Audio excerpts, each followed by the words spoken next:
At least இப்ப சொல்றாங்கல்லங்கண்ணா, இதுக்கு முன்னாடி என்ன சொன்னாங்க? நோட்டா கட்சி என்ன அவங்க தானே சொன்னாங்க. இப்ப அந்த புத்தி வந்திருக்குல்ல அவங்களுக்கு. இதுக்கு முன்னாடி என்ன சொன்னாங்க? நோட்டா கட்சி கூட்டணிக்கு வந்து பாரதிய ஜனதா கட்சி கொடி பிடிக்க கூடாது, கொடி இல்லாம 2019 தேர்தல் பிரச்சாரத்துக்கு வரணும், தேர்தல் பிரச்சாரம் நாங்களே பண்ணிக்கிறோம், நீங்க சும்மா இருந்தா போதும், 5 சீட்டு வாங்கிட்டு கூட்டணி, இதெல்லாம் சொன்னது யாருங்கண்ணா? நோட்டாவை தாண்டி வருமா? 3% தாண்டுமா? இன்னைக்கு அதிமுக என்ன சொல்றாங்க? நாங்கள் ஒன்றாக இருந்திருந்தால் ஜெயிச்சிருப்போம். அது சொல்றதுக்கு இத்தனை வருஷம் ஆச்சாங்கண்ணா, அது சொல்றதுக்கு இத்தனை வருஷம். இதையே முன்னாடி சொல்லல, இதையே முன்னாடி சொல்ல. நான் தலைவர்களை பத்தி என்ன தப்பா பேசினேன்? நான் எங்க தப்பா பேசலையா? பேசினது தான் இப்பவும் பேசிட்டு இருக்கேன். ஒரு நிமிஷம், நான் அந்த கேள்வியை முடிச்சுட்டு உங்களுக்கு வர்றேன், அந்த கேள்வியை முடிச்சுட்டு வர்றேன். அதனால் இன்னைக்கு பாரதிய ஜனதா கட்சிக்கு தமிழகத்திலே தலை நிமிர்ந்து நடக்கும் அளவுக்கு எங்களுடைய தொண்டர்களுக்கு மரியாதை வந்திருக்கு. அது பெரிய விஷயம். ஒரு தொண்டனுக்கு ஒரு கட்சியில மரியாதை தேவை. என் தொண்டன் இன்னைக்கு தலை நிமிர்ந்து நடக்கிறான். 23 இடத்துல கட்சி கொடியை பிடித்து ஓட்டு கேட்கிறான். 30 ஆண்டுகளாக போட்டியிடாத தொகுதியில போட்டிட்டு இருக்கிறோம். 20 ஆண்டுகளாக தாமரை போகாத இடத்துல ஓட்டு வாங்கியிருக்கோம். இப்படிதானே கட்சி வளரும்.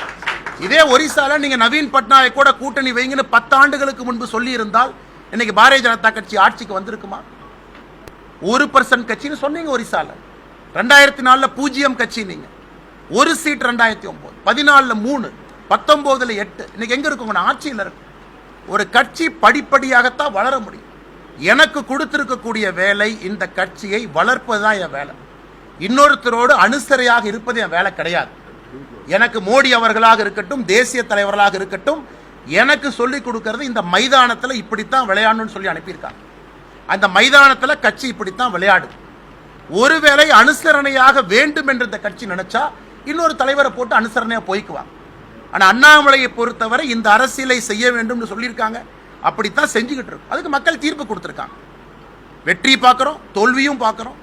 அதை எப்படி அடுத்த கட்டம் எடுத்து செல்ல வேண்டும் என்று யோசிக்கின்றோம், எடுத்து செல்லுவோம். அதனால பாரதிய ஜனதா கட்சி நீங்க பார்க்கணும். இன்னைக்கு ஜெயிச்சுட்டா நீங்க என்ன சொல்லுவீங்க? ஓ, பாரதிய ஜனதா கட்சி தமிழ்நாட்டில் வந்துருச்சு. இந்த பேச்சை இன்னைக்கு தானே வந்திருக்கு. இத்தனை காலமா நோட்டா கட்சின்னு எத்தனை இடத்துல பத்திரிகையில் எழுதுனீங்க. ஆனால் எங்களை பொறுத்தவரை எங்கள் இலக்கில் போறோம். நாளைக்கு காலையில் ஆட்சியை பிடிக்க வேண்டும் தமிழகத்தில் என்பது எங்களுடைய நோக்கம் இல்லைங்கண்ணா. அது நடக்காதுன்னு எங்களுக்கு தெரியும்.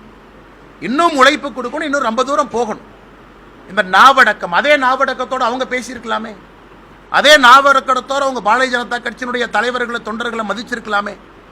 பாரதிய ஜனதா கட்சி இந்த கட்சி அந்த கட்சி இப்போ சொல்றாங்களே, அந்த சொந்த தலைவர்களுடைய சொன்ன தலைவர்களுடைய மகன்ல எங்க நிற்கிறாங்க? 3வது இடத்துக்கு தள்ளப்பட்டு நிற்கிறாங்க. அதே தலைவர்கள் தானே சென்னையில் பேசினாங்க. அதையெல்லாம் ஏன் நாவடக்கத்தோடு அவங்க பேசல? அதே தலைவர்களுடைய சொந்த மகன் அந்த தொகுதியில் எம்பியாக இருந்தவர் ஏன் 3வது இடத்துக்கு போகணும்? அதெல்லாம் கூட மக்கள் பார்க்குறாங்களே. எவ்வளவு ஓட்டு கம்மியாக வாங்கியிருக்காங்க. சென்னையில் 3 இடத்திலும் கூட, தலைநகரத்தில் 2 இடத்துல பாரதிய ஜனதா கட்சி, இங்கே ஆளுகின்ற கட்சி 5 முறை இருந்த அதிமுகவையே 3வது இடத்துக்கு தள்ளி இருக்கும். மதுரையில் எதுக்கு அதிமுக 3வது இடத்துக்கு தள்ளி இருக்கும்? திருநெல்வேலி சவுத்தில் பாருங்க, கன்னியாகுமரியில் அவங்களுடைய வாக்கு என்ன? அதனால இந்த தலைவர்கள் நாவடக்கத்தோடு பேசாததற்கு மக்கள் கொடுத்த, அதிமுக கொடுத்த பரிசு தான் இது. இவங்க நாவடக்கத்தோடு பேசியிருக்கணும்ல.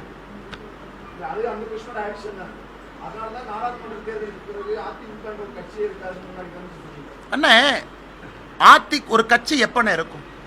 எம்பிக்கள் இருக்கணும், எம்எல்ஏக்கள் இருக்கணும். அந்த கட்சி வளர்ச்சி பாதையில் இருக்கணும்.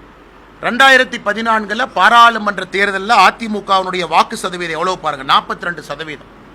2019, 2024 அந்த கட்சியினுடைய வாக்கு சதவீதத்தை பாருங்க. ஏன் குறையுது? காரணம் நாங்களா? அவங்க பிஹேவியர். எங்க பிஹேவியர் ஒன்றும் இல்லை. எங்க வாக்கு சதவீதம் ஏன் ஏறுது? மக்கள் நாங்கள் போற பாதை சரின்னு நினைக்கிறாங்க. ஆனால் நான் மறுபடியும் சொல்றேன்னா, எந்த கட்சியும் நான் குறை சொல்ல. அண்ணன் சொன்னாங்க, அண்ணா இந்த தலைவர் இன்னைக்கு காலையில் இந்த மாதிரி சொன்னாங்க, அதுக்காக நான் பதில் சொல்லிக்கிட்டு இருக்கேன். நான் யாரையும் குறை சொல்லல. அதனால் நாவடக்கம் எங்களுக்கு தேவையா, அந்த தலைவர்களுக்கு தேவையான தமிழக மக்கள் தான் பாடம் சொல்லியிருக்காங்க. 13 இடங்களில் 13 தொகுதிகளில் 3வது இடத்துக்கு தள்ளப்பட்டு சில தொகுதிகளில் டெபாசிட்டை பறிகொடுத்திருக்கிறது.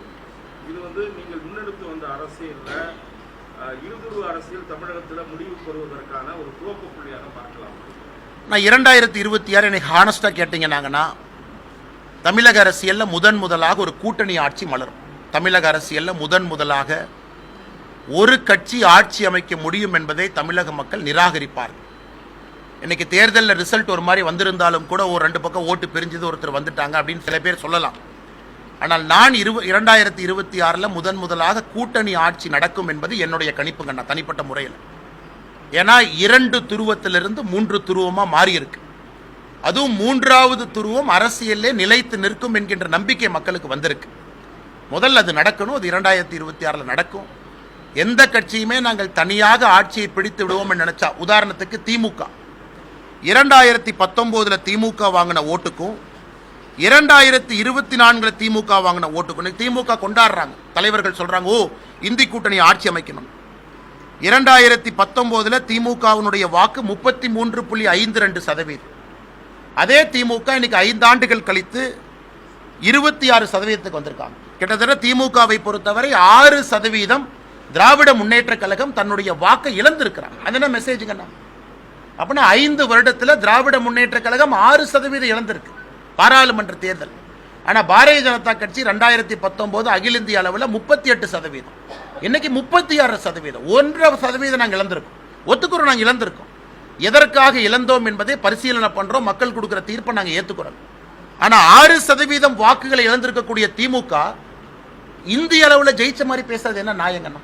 இன்னைக்கு பாரதிய ஜனதா கட்சிக்கு தோல்வி என்று சொல்லக்கூடிய திமுக அவர்களுடைய வாக்கு சதவீதம் எதற்காக 6% கீழே வந்திருக்கு? நான் திமுக கூட்டணி பத்தியே பேசலாம். திமுக சிம்பலுடைய ஓட்டை பத்தி பேசுறேன் சார். 2019 டிஎம்கே சிம்பல் ஓட்டு 33.52%. 2019 திமுக சிம்பல் ஓட்டு 26.93. இது ஒரு சாதனையா நாங்க பார்க்கிறோம். தமிழகத்தில் பாரதிய ஜனதா கட்சிக்கு அந்த வாக்கு மாறி இருப்பதாக நாங்கள் பார்க்கின்றோம். காரணம், 2019 அதிமுகவினுடைய ஓட்டுக்கும் 2024 அதிமுக ஓட்டுக்கும் பாராளுமன்றத்தை பொறுத்த வரைக்கும் அதே லெவலில் தான் இருக்கு. அப்ப திமுகவினுடைய 6% ஓட்டு எங்க போச்சுங்கன்னா அது பாரதிய ஜனதா கட்சியின் பக்கம் வந்திருக்கு. அதைத்தான் இந்த தேர்தல் 2024 தேர்தல் சொல்லுதுன்னு நாங்க பார்க்கிறோம்.